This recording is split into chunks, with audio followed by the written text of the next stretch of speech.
राजस्थान में 25-0 का चुनावी रिजल्ट हासिल करने के ऐलान के साथ मैदान में उतरी बीजेपी पहले चरण की उन 12 सीटों पर बेहद कड़ी चुनौती का सामना कर रही है, जिन्हें अब तक बीजेपी के लिए हलवा जैसा समझा जा रहा था। इन सीटों पर कांग्रेस ने ऐसी बिसात बिछाई है कि बीजेपी को 19 अप्रैल को मतदान के दिन नाकों चने चबाने पड़ सकते हैं।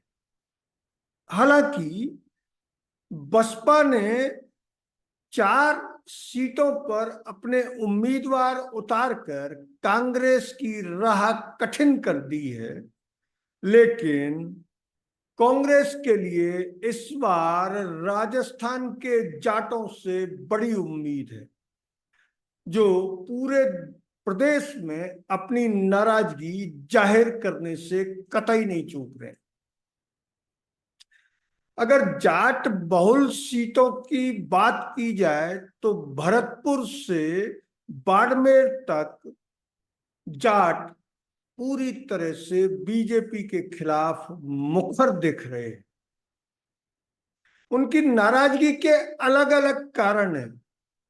जैसे भरतपुर धौलपुर के जाट केंद्रीय ओबीसी सूची में शामिल करने के आंदोलन को स्थगित कराने के बाद ठेंगा दिखाने से खासे नाराज।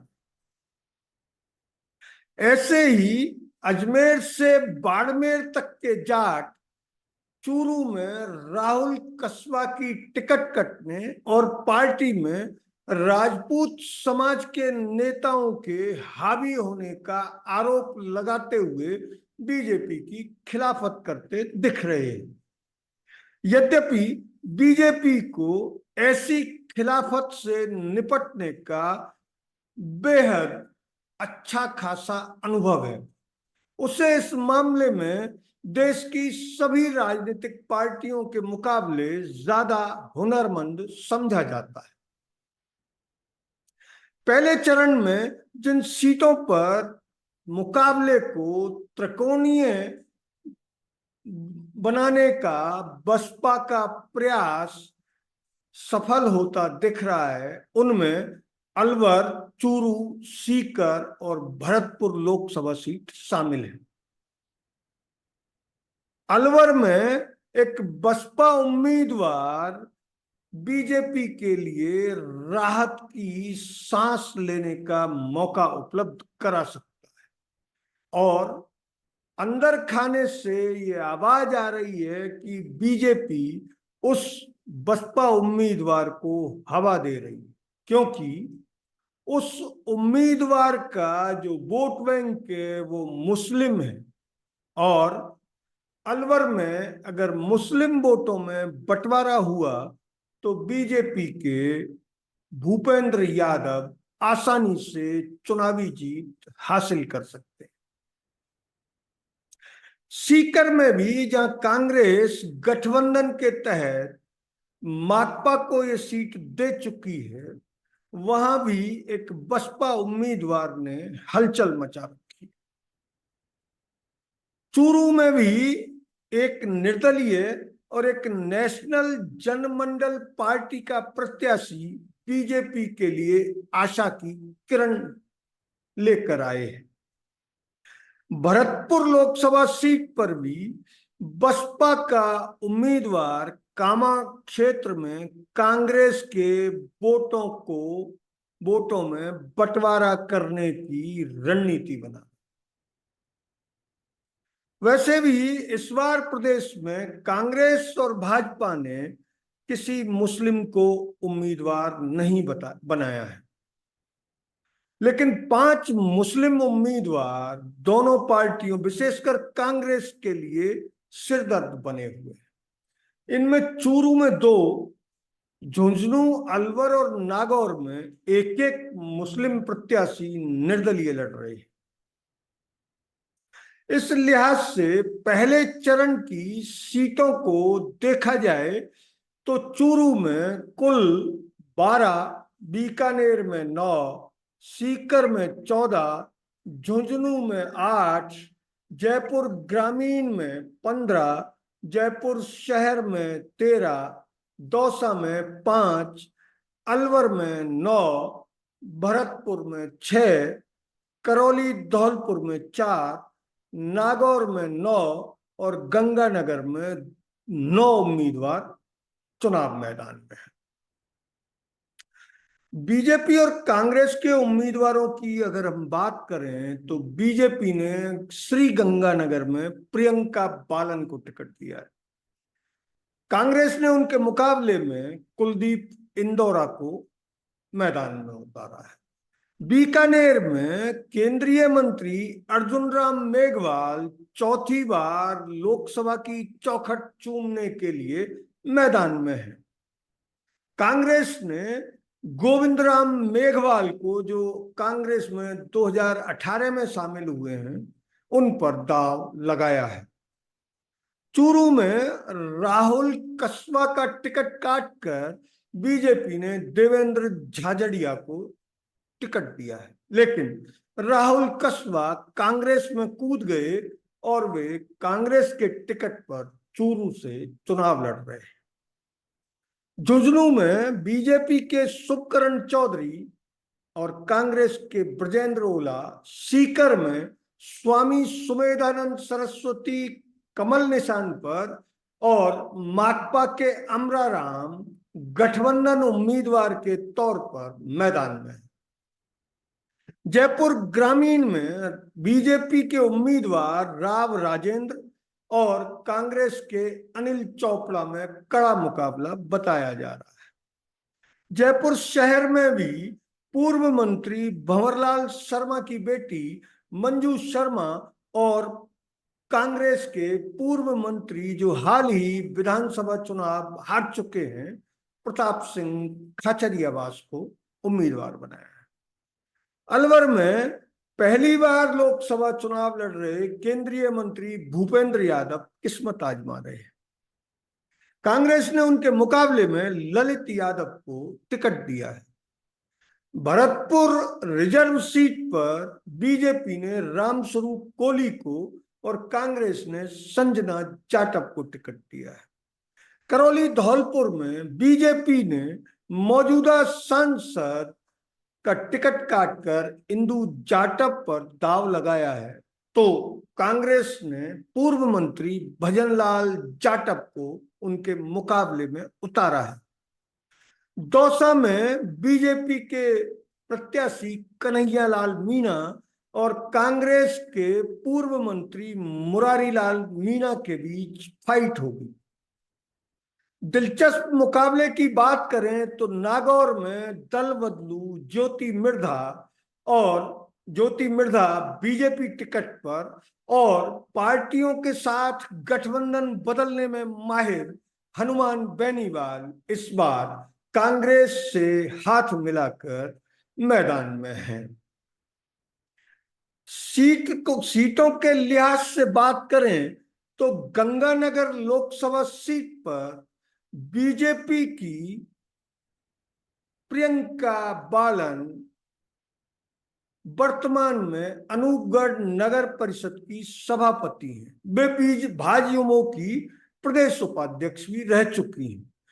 वे एमबीए डिग्री प्राप्त हैं और ये माना जा रहा है कि महिला चेहरा और साफ छवि होने की वजह से उन्हें टिकट दिया गया। लेकिन कांग्रेस ने सीट पर कुलदीप इंदौरा, जो कांग्रेस के राष्ट्रीय सचिव हैं, उन पर दाव लगाकर प्रियंका बालन की राह रोकने का पूरा बंदोबस्त किया है। बीजेपी के लिए बीकानेर लोकसभा सीट इस बार प्रतिष्ठा का प्रश्न है, क्योंकि यहां से वे अर्जुन राम मेघवाल बीजेपी टिकट पर चौथी बार चुनाव लड़ रहे हैं, जो इससे पहले राजनीति में आने से पहले प्रमोटी आईएएस रह चुके हैं। अर्जुन राम मेघवाल के मुकाबले कांग्रेस ने 2018 में पार्टी में आए गोविंद राम मेघवाल को मैदान में उतारा है। हालांकि अर्जुन राम मेघवाल की जीत को आसान बताया जा रहा है, लेकिन उनकी राह में दो बड़े कांटे हैं, जिनमें एक पार्टी के वे कद्दावर नेता देवी सिंह भाटी हैं, जिनका अर्जुन राम मेघवाल से 36 का आंकड़ा है और उनकी राजनीतिक अदावत बेहद लोकप्रिय है और घर घर में चर्चा का विषय है। वैसे भी बीकानेर लोकसभा सीट पर देवी सिंह भाटी का अपना अलग तरह का असर है। इस सीट पर भाटी राजपूतों की खासी संख्या है। कांग्रेस के लिए विनिंग सीट मानी जा रही चूरू लोकसभा क्षेत्र से राहुल कस्बा मैदान में है। कांग्रेस ने राहुल कस्बा पर दांव लगाकर बीजेपी को हाशिए पर धकेलने की पूरी रणनीति बनाई। हालांकि बीजेपी ने para Olympic gold medalist Devendra Jhajharia को टिकट दिया है, लेकिन राहुल कस्बा का टिकट काटने के बाद बीजेपी लगातार इस क्षेत्र में समस्या का सामना कर रही है, क्योंकि इस क्षेत्र के कद्दावर नेता और कई बार मंत्री रह चुके राजेंद्र राठौड़ उसके लिए सिरदर्द बने हुए हैं, क्योंकि राहुल कस्बा ने अपना टिकट कटने का आरोप सीधे सीधे राजेंद्र राठौड़ पर लगाया और उन्होंने चुनाव को जातीय रंग दे दिया है। चूरू लोकसभा सीट से राहुल कस्बा का टिकट कटने से जाट खासे नाराज है और वे लगातार मुखरता के साथ ये कह रहे हैं कि बीजेपी ने राहुल कस्बा का टिकट काटकर जाटों की अस्मिता के साथ खिलवाड़ किया है और वे इस बार राहुल कस्बा को कांग्रेस टिकट पर विजयी बनाकर बीजेपी के अहंकार को तोड़ कर रहे हैं। हालांकि प्रधानमंत्री नरेंद्र मोदी इस सीट पर एक चुनावी सभा कर चुके हैं और जैसा कि प्रधानमंत्री नरेंद्र मोदी जिस तरह के ऑरेटर हैं, उससे कुछ माहौल भी वहां बनता दिख रहा है, लेकिन राजस्थान में जाट राजपूतों की ऐतिहासिक दुश्मनी इस इलाके में बीजेपी को करारी शिकस्त देने का रास्ता साफ कर सकती है। झुंझुनू लोकसभा सीट पर भी बीजेपी ने मौजूदा सांसद नरेंद्र कुमार का टिकट काटकर शुभकरण चौधरी को मैदान में उतारा है, लेकिन कांग्रेस ने उन ब्रजेंद्र ओला पर भरोसा जताया है जो इस इलाके के दिग्गज नेता शीशराम ओला के पुत्र हैं और उनकी इस जाट बहुल सीट पर खासी पकड़ मानी जाती है। बेहद मजबूत पकड़ के साथ झुंझुनू लोकसभा सीट के जाट मतदाता चूरू में राहुल कस्बा का टिकट कटने की हवा के साथ बहते दिख रहे हैं। सीकर सीट पर कांग्रेस ने इस बार माकपा के साथ गठबंधन करके उन अमराराम को टिकट दिया है जो सीकर जिले के धोद से 4 बार विधायक रह चुके हैं। हालांकि बीजेपी ने मौजूदा सांसद स्वामी सुमेधानंद सरस्वती को ही फिर से टिकट देकर ये साफ कर दिया है कि वह गेरुआ वस्त्र पहनने वाले सुमेधानंद सरस्वती की जीत के लिए पूरी ताकत झोंकेगी। हालांकि सीकर लोकसभा सीट भी जाट बहुल है और राजस्थान के जाटलैंड में जिस तरह की हवा बहती दिख रही है उसमें सुमेधानंद सरस्वती भी संकट में फंस सकते हैं। जयपुर ग्रामीण सीट पर बीजेपी ने उन राव राजेंद्र को उम्मीदवार बनाया है जो अपनी साफ छवि और बेलौस बातचीत के बेलौस और बेलाग अंदाज की वजह से हर उस मतदाता पर अपना प्रभाव छोड़ने में कामयाब रहते हैं जो सीधी और सटीक बात सुनने और करने का आदी है। कांग्रेस ने इस सीट पर अनिल चोपड़ा को प्रत्याशी बनाया है। इस सीट से जो हवा आ रही है वो ये बता रही है कि राव राजेंद्र अपनी साफ छवि और बेलाग बातचीत के अंदाज के बावजूद कड़ी टक्कर में फंसे हुए हैं। इस सीट का जातीय अनुपात अलग तरह का है। इस सीट पर 15.7% आबादी अनुसूचित जाति की है। अनुसूचित जनजाति की आबादी भी यहाँ 8.7% है। जयपुर ग्रामीण लोकसभा सीट में मुसलमानों की आबादी 3.1% है और जैन आबादी 1.12% है। इस लिहाज से ये माना जा रहा है कि मुस्लिम और अनुसूचित जाति और जनजाति का गठबंधन अगर हो गया तो बीजेपी के राव राजेंद्र को दिक्कतों का सामना करना पड़ सकता है। जयपुर लोकसभा शहर सीट की बात करें तो बीजेपी ने अपने 2 बार के सांसद का टिकट काटकर उन मंजू शर्मा को टिकट दिया है जो जयपुर शहर के दिग्गज बीजेपी लीडर भंवरलाल शर्मा की बेटी है। जयपुर शहर के परकोटे में भाई साहब के नाम से चर्चित भंवरलाल शर्मा कभी भी विधानसभा चुनाव नहीं हारे और वैसे भी जयपुर शहर आरएसएस का गढ़ माना जाता है। कांग्रेस यह अपनी फजीयत पहले ही करा चुकी है। उन्होंने एक सुनील शर्मा नामक कार्यकर्ता को पहले टिकट थमा दिया, लेकिन केंद्रीय मंत्री रह चुके शशि थरूर के विरोध के बाद उनका टिकट छीनकर उन प्रताप सिंह खाचरियावास को दे दिया गया है जो हाल ही विधानसभा चुनाव हार चुके हैं।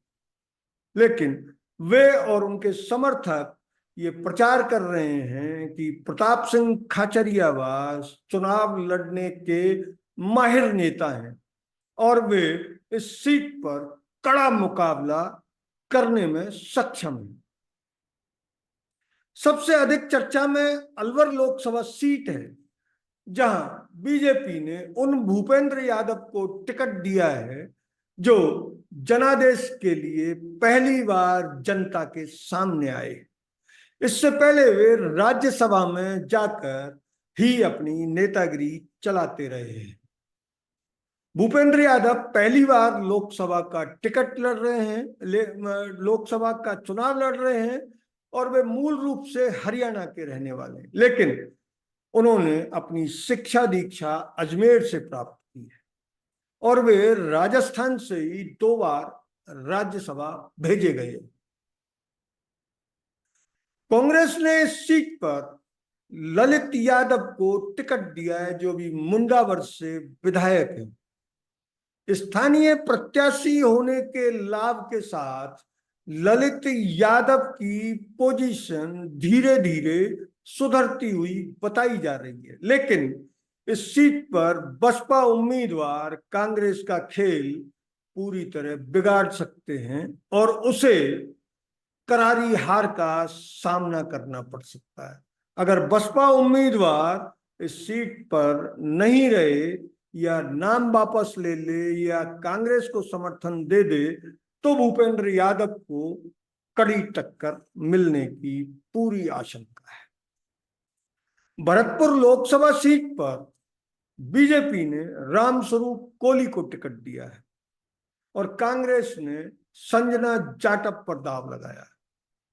भरतपुर रिजर्व सीट है, एससी की, यानी अनुसूचित जाति की रिजर्व सीट है और वर्तमान में इस सीट से रंजीता कोली सांसद हैं, लेकिन बीजेपी ने विवादों की वजह से उनका टिकट काट दिया है।